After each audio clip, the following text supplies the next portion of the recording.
आज पूरे हिंदुस्तान में मकर संक्रांति का पावन पर्व मनाया जा रहा है। आप सबको विदित हो कि मकर संक्रांति क्यों मनाई जाती है। दो आयन होते हैं, दक्षिणायन और उत्तरायण।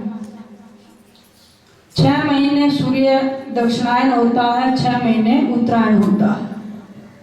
मकर संक्रांति वाले दिन ही सूर्य अपनी कक्षा बदलता है, धनु राशि से मकर राशि में जाता है, इसलिए मकर संक्रांति कहते हैं।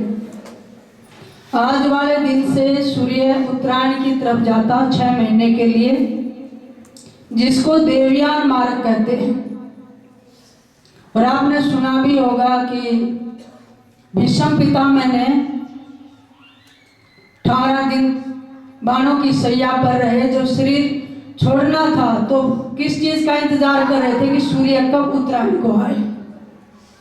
इच्छा मृत्यु उनको वरदान था, लेकिन उस समय सूर्य दक्षिणायन था। तो मकर संक्रांति से वाले दिन से ही जब सूर्य ने कक्षा बदली तो भीष्म पितामह ने अपना शरीर छोड़ा था, जिससे हमारी सदगति हो। यह त्योहार यज्ञ, दान, धर्म, पुण्य के लिए प्रसिद्ध है। हमारे भारत की पावन परंपराएं, संस्कार और संस्कृति जीवित रहे, एक दूसरे के प्रति प्रेम, सौहार्द और स्नेह का संबंध बना रहे। क्योंकि भारत की जो परंपरा थी वो संयुक्त परिवारों की थी। धीरे धीरे परिवार एकल होते गए, व्यक्ति एक दूसरे से टूटता चला गया, टेंशन डिप्रेशन में होता चला गया। ये परंपराएं, संस्कार जीवित रहे, एक दूसरे के प्रति आदान प्रदान और आत्मीय संबंध बना रहे, इसलिए ये पावन पर्व मनाए जाते हैं। सदगुरु कबीर साहब ने मनुष्य के मानव कल्याण के लिए 2 साधन सबसे उत्तम बताए हैं। कौन से? कबीर देने को अनदान है, लेने को है नाम, तरने को आदीनगी, डूबन को अभिमान। इस संसार में अगर कुछ देना चाहते हो तो दान दो। क्यों? क्योंकि ये कर्म प्रधान सृष्टि है, जो हम यहाँ देते हैं वही हमें वापस मिलता है। आपने किसी के नाम जिस एड्रेस पे लेटर लिखा है तो जवाब कहाँ पर आएगा? जहाँ से आपने दिया है। इसका मतलब जहाँ से दिया, जो दिया वो आपके पास लौटेगा। लेने को है नाम। अगर कुछ लेना चाहते हो तो परमात्मा का नाम लो। ये पूंजी ऐसी है जिसको कोई बंटवा नहीं सकता, वो आपकी पर्सनल कमाई है। तो व्यक्ति या तो शुभ कर्म अपने साथ लेकर जाता है संसार से, या नाम की कमाई। इस सृष्टि में डूबने के भी रास्ते हैं और तिरने के भी रास्ते हैं। अभिमान का जो मार्ग है वो डूबने का है, और जो अधीनगी का, बंदगी का मार्ग है वो तरने का है, वो भवसागर से पार हो जाता है। बहुत लोग दुनिया में ऐसे हैं भी हमारे पास साधन बहुत है, दान पुण्य धर्म करते हैं, लेकिन नाम की कमाई ज्यादा नहीं हो पाती। तो हे सदगुरु, क्या हमारा भी कल्याण होगा? तो गरीबदास जी महाराज यहाँ निर्णय करते हैं, गरीब नाम सरीखा दान है, दान सरीखा नाम है, सुनने को भोजन दिया, 3 छके बलि जावे। गरीबदास जी महाराज कहते हैं नाम सरीखा दान है। नाम जैसा ही दान धर्म है, और दान जैसा ही नाम है। कैसे एक दूसरे का सामंजस्य है? सुनने को भोजन दिया, 3 छके बलि जाओ। बाजीद जी अपना सब कुछ राजपाट छोड़ के फकीर बन गए, भगवान की साधना करते थे जंगल में बैठकर। नाम की बहुत कमाई थी उनके पास। एक बुढ़िया माता खेत में अपने पति की रोटी लेकर जाती थी। वहीं जंगल में एक कुतिया ने बच्चे दिए थे, वो भूखी थी। बाजीद जी के पास बैठकर पूछ हिलाने लगी भी मुझे कुछ खाने को मिल जाए, लेकिन वह कुछ नहीं था। देखा ये माता रोटी लेकर जा रही है, माता ये बेचारी भूखी है, इसको एक रोटी डाल दो। अब बुढ़िया ने विचार किया, अब गांव की होगी कि मेरे पास तो नाम की कमाई है नहीं और इसके पास नाम की कमाई है। कहने लगे महाराज रोटी तो दूंगी, इसके बदले मुझे क्या मिलेगा? कहने लगे उसके बदले मैं अपने नाम की कमाई का एक हिस्सा इस आपको पुण्य दे देता हूँ। उसने एक रोटी डाल दी, लेकिन वो सुनी, फिर भी भूखी रहेगी, फिर भी पूंछ हिलाती रही। माता दूसरी रोटी डाल दे। महाराज उसके बदले क्या दोगे? कि अपनी कमाई का, नाम का, तप का 2 हिस्सा दे देता हूँ। वो दे दिया संकल्प करके। कहने का मतलब है चारों रोटी डाल दी। सुन्नी का तो पेट भर गया, बुढ़िया को रोटी डालने का फल किसने दिया? संत ने, अपनी साधना का। और जो संत को तो पुण्य किसका लगा? उसका पेट भर गया, अपनी कमाई भी दान करवा दी। तो गरीबदास महाराज कहते हैं सुन्नी को भोजन दिया, 3 सिक्के मिल जाओ। वो कुतिया का भी कल्याण, संत का भी कल्याण और बुढ़िया का भी कल्याण। बुढ़िया और बाजी जी सुन्नी के आनंद और रोटी चारों मुक्त हैं, कटे गले के फंद। ये दान धर्म का, इन रोटी का, अन्नदान, वस्त्र दान का इतना बड़ा पुण्य बताया है कि मोक्ष तक हो जाता है अगर कोई व्यक्ति दया भाव से, परमार्थ और निष्काम भाव से करता है। कर्म करने का भी तरीका है कि कैसे करना चाहिए, दान धर्म किसे करना चाहिए, कैसे करना चाहिए। गरीब गुरु बिन माला फेरते, गुरु बिन देते दान, गुरु बिन सब निष्फल भया, पूछो वेद पुराण। कहते हैं हर किसी को मत दो। कोई भी कपड़े पहन के आ जाए, माता मेरे को पैसे दो, साधु समझ के आप दे देती हो, और वो जाके पौवा खरीद ले और टल्ली हो गए, शराब पी के घर गया, घर में गरीबी, घरवाली कहेगी और बच्चे हम तो भूखे हैं, तू जो भी मांग के लाता, शराब पी जाता, लोग तुझे साधु समझ के देते हैं। हो गया झगड़ा, अब उसने पिटाई कर दी। घरवाली कुछ आर्थिक तंगी से दुखी, कुछ रोजाना शराब पी के वो पीट देता है, तो सारे बच्चा लेकर कुएं में डूब के मर गए। उस 100 रुपये ने क्या करा?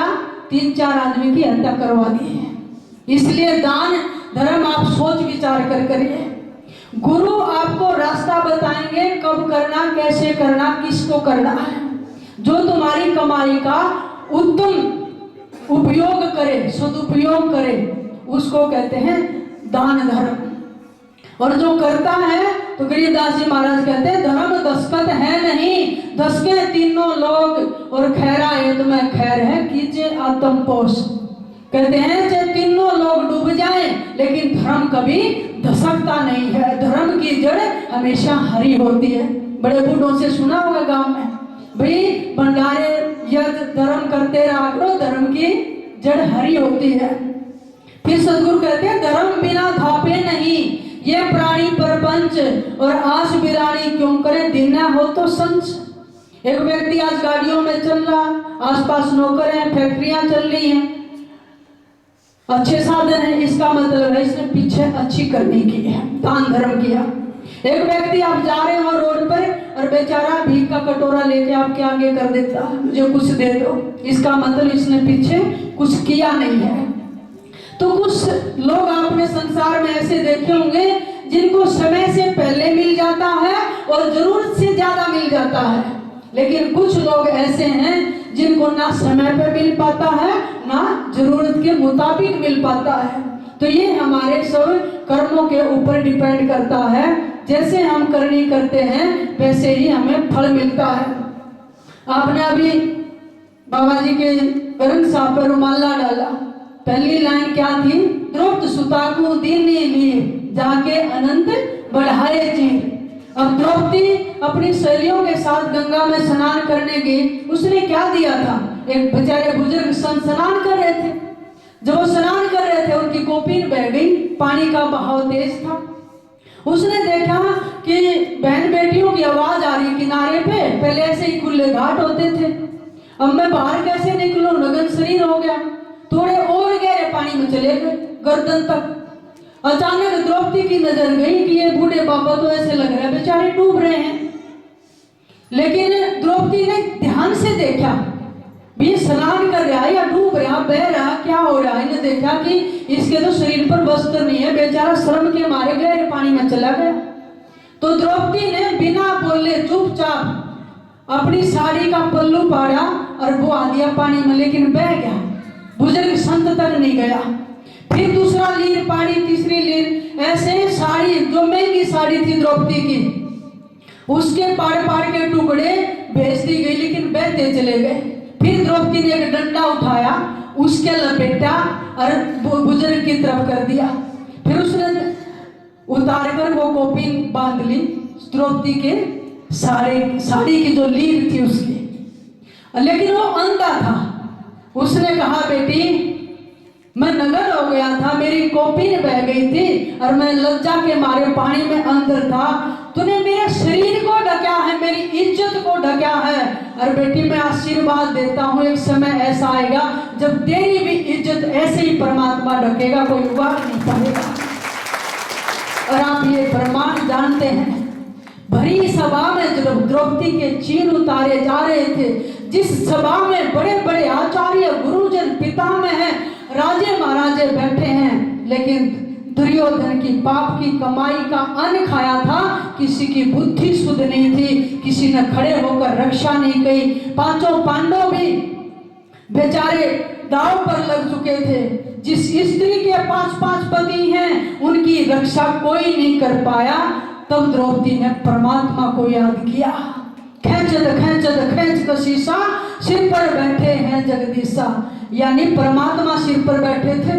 अब साड़ियों का ढेर लग गया, दुशासन जी खींचते गए और उन्होंने सोचा ये कौन सी फैक्ट्री से कपड़ा आ रहा है, श्री कृष्णा साड़ी सेंटर लिखा होता है ना उन पे, फलाना साड़ी सेंटर। तो ये साड़ी कहाँ से आ रही थी?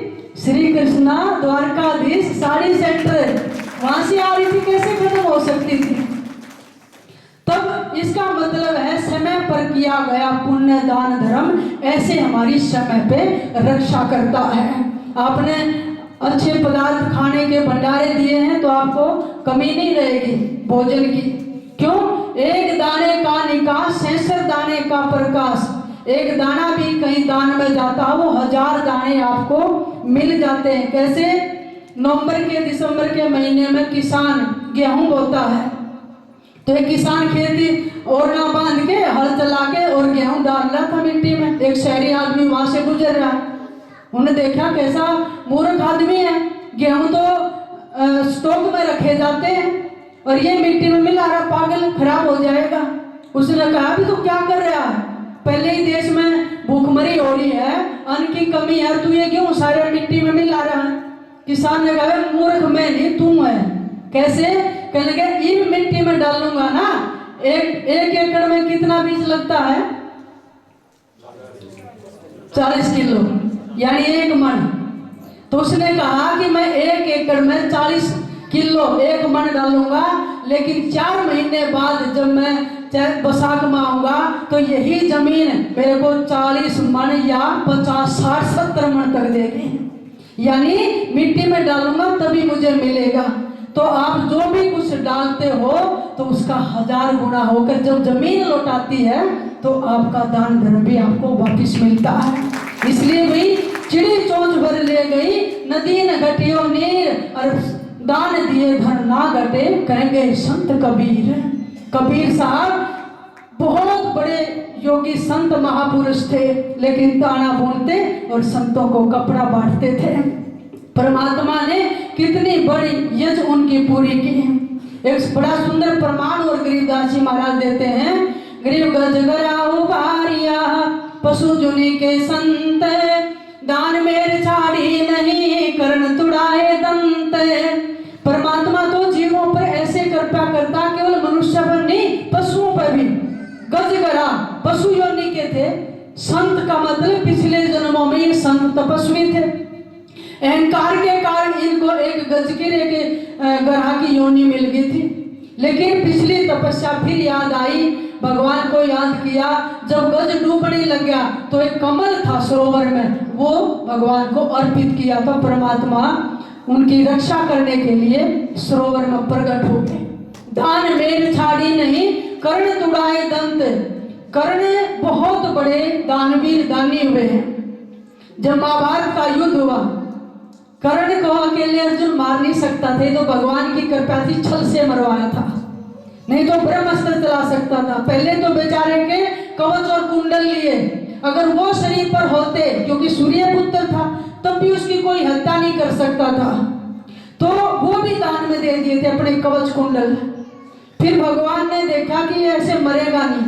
कर्ण ने कहा पांडव 5 ही रहेंगे, अगर मैं मर गया अर्जुन जीवित रहेगा तो भी 5, अगर आज अर्जुन मर गया मैं बच गया तो भी पांडव 5 ही रहेंगे।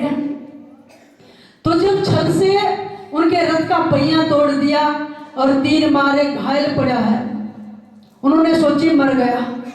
सारे पांडव भगवान कृष्ण के साथ छावनी में खुशी मना रहे हैं, आज कर्ण मारा गया। भगवान चुपचाप बैठे, कहने लगे अर्जुन कर्ण मरा नहीं है, वो बहुत वीर है, और अर्जुन कर्ण जैसा दानी इस सृष्टि में नहीं है। अर्जुन ने कहा दुश्मन की बड़ाई कर रहे हैं, वो मार दिया ना, मैंने देखा। थोड़ा सा अहंकार हो गया अर्जुन को, उसको दूर करने के लिए भगवान कृष्ण ने एक ब्राह्मण का रूप बनाया, अर्जुन को साथ लेकर जहां घायल पड़ा था कुरुक्षेत्र की भूमि में, रात के समय कर्ण के पास गए। याचक बढ़कर जाकर कहने लगे परमात्मा, अरे कर्ण है क्या, मैं बहुत दूर से आया हूँ, मेरे पास कुछ भी नहीं है, मैंने आपका नाम सुना था, बहुत बड़े दानी हैं, कुछ दान दे दो। कर्ण ने कहा अब मैं घायल अवस्था में युद्ध की भूमि में हूँ, यहाँ तो मेरे पास कुछ भी नहीं है, मैं आपको क्या दूं, और खाली आपको लौटा नहीं सकता। आंखों में आंसू आ गए कर्ण के, अर्जुन देख रहा है। फिर भगवान ने कहा यहाँ भी तेरे पास है, सोना है, कहाँ पर है, कि 2 दांतों में लगा हुआ है। कर्ण के 2 दांतों में सोना, कई लोग सोना मंडवा लेते हैं। कहने लगे अर्जुन, कर्ण घायल पड़ा हुआ था, तो जो ब्राह्मण रूप में भगवान थे कहने लगे एक पत्थर उठा के दे दो मुझे, ताकि मैं तोड़ के आपको दे दूं। कहने लगे अच्छा ये पाप मेरे सिर चढ़ोगे, मैं तो याचक हूँ, सेवा आपने करनी है, मैं क्यों आपका दांत तोड़ूं। कर्ण घसीटता हुआ गया पत्थर तक, पूरे शरीर खून से लथा हुआ, हाथ पैरों में सब जगह तीर है, और वो पत्थर उठाया और अपने दांतों पे मारा और तोड़कर खून से सने हुए दांत भगवान को देने लगे। भगवान ने मना कर दिया, कहने लगे ये तो अपवित्र हैं, तेरे खून से लथे में अपवित्र दान मैं नहीं लेता। फिर कर्ण ने कहा कि भगवान आप मुझे, मेरा धनुष बाण दूर पड़ा है और मेरा डिस्टेंस काफी है, मैं घायल हुआ, पकड़ा दो। कहने लगे मैं नहीं पकड़ा सकता, मैं आपकी सेवा करने नहीं आया। फिर कर्ण घसीटता घसीटता शरीर से गया और उस धनुष बाण को उठाया, माँ गंगा को याद किया और मंत्र पढ़ के तीर जमीन में मारा, गंगा की धारा फूटी, उस दांत को धोया और फिर कहने लगे हे भगवान ब्राह्मण आप ये दान लो, मेरा नाम संसार में बदनाम ना हो जाता कि कर्ण के पास से कोई याचक खाली हाथ गया है। ये टैग तो लगा दिया कि कर्ण दानी है, पर आपने मेरी लाज रख ली, स्वीकार करो। और जैसे ही उनके हाथ में वो दांत का सोना देने लगे, भगवान कृष्ण ने ब्राह्मण का स्वरूप हटा के तुरंत अपने स्वरूप में वैसी मोर मुकुट में सामने प्रकट हो गए और भगवान कृष्ण की आंखों में पानी आ गया। अर्जुन का भ्रम टूटा कि अर्जुन देख युद्ध की भूमि में भी कैसे अपने दांत तोड़कर दान दे दिए। आज तक भगवान 2 भक्तों के लिए ही रोए थे, एक तो जटायु के लिए जिन्होंने माँ सीता की रक्षा करते समय अपनी पंख कटवा ली थी, खून से सना हुआ शरीर था, भगवान राम ने अपनी गोद में लेकर अपनी जटाओं से हवा की थी, अपने हाथ से संस्कार किया था अश्रुपूरित नेत्रों से। एक जटायु के लिए रोए थे, दूसरे भगवान युद्ध के मैदान में कर्ण के लिए रोए थे। और कर्ण ने कहा था अगर तुम मुझे पहले बता देते कि मैं कुंती का पुत्र हूँ, लेकिन किस समय बताया कन्हैया तूने, जब आमने सामने भाई भाई खड़े हो गए एक दूसरे की जान लेने के लिए, एक दूसरे के दुश्मन बनकर। अगर मैं कुंती का बेटा था, अर्जुन तुझे जितना प्यारा है क्या मैं प्यारा नहीं था। इतना बड़ा महाभारत का युद्ध हो गया, सारी उम्र में अपमान के, अवहेलना के, तिरस्कार के घूंट पीता रहा मैं, क्षत्रिय होकर भी कृष्ण सूत पुत्र कहता रहा।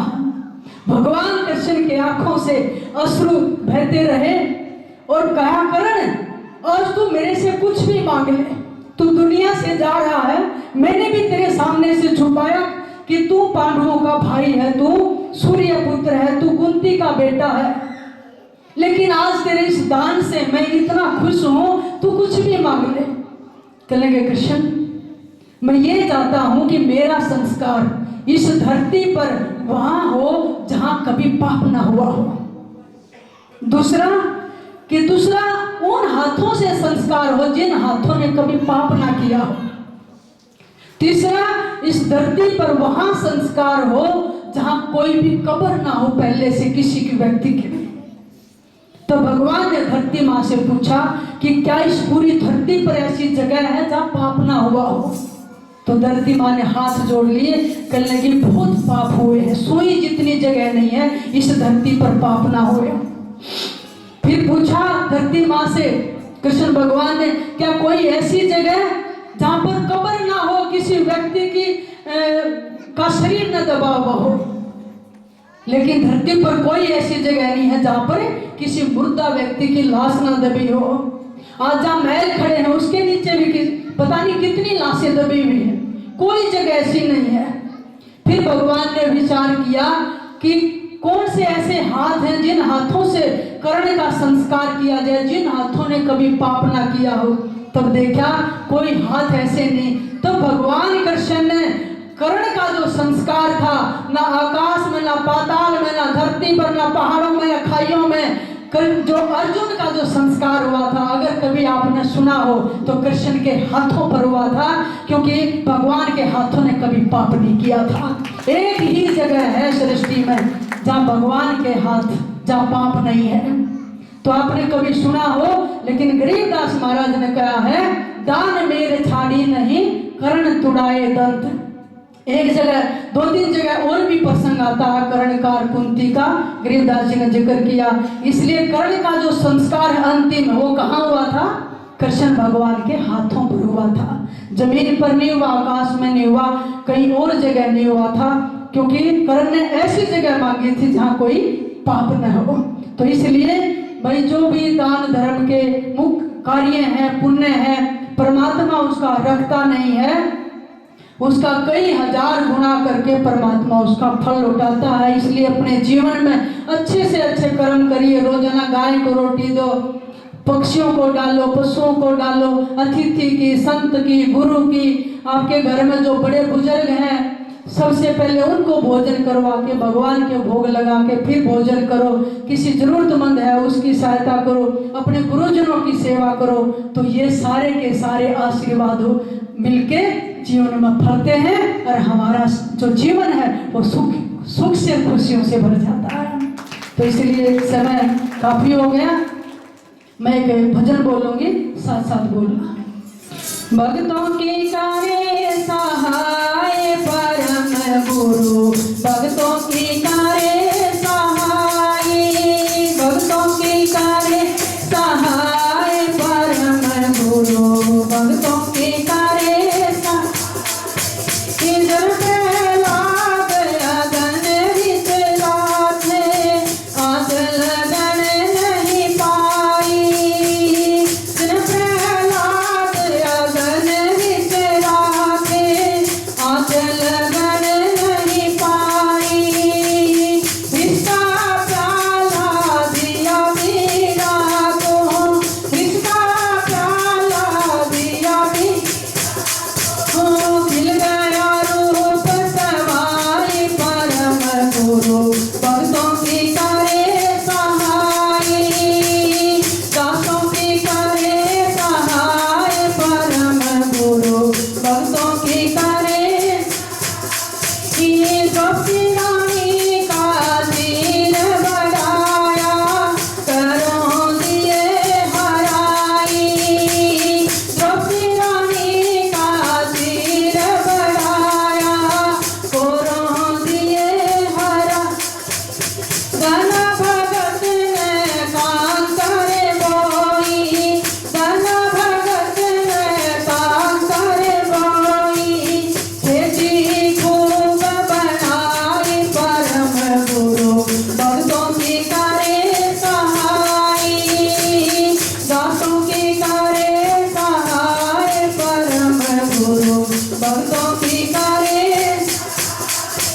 नरसिंह भगत का बात भराया सावल सावन आई।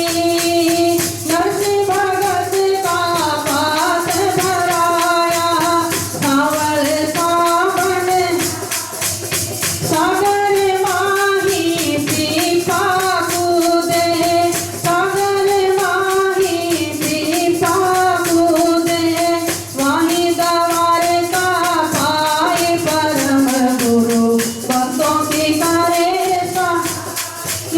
दासों की करे सहाय परम गुरु भक्तों की करे नामदेव की छान छुपाई मुर्दा गऊ जवाई। नामदेव की छान छुपाई मुर्दा गऊ जवाई। संतों की सेवा में से ना लागे संतों की सेवा में से ना बढ़िया है हरि नाई परम गुरु भक्तों की करे सहाय भक्तों की करे सहाय परम गुरु भक्तों की करे सेव का शीश तार लाए सामन दिया पंगत बिछाई। सेव का शीश तार लाए सामन लिया पंगत माही बिठा। साहिब कबीर कमाल फरीदा साहिब कबीर कमाल अच्छी सिरा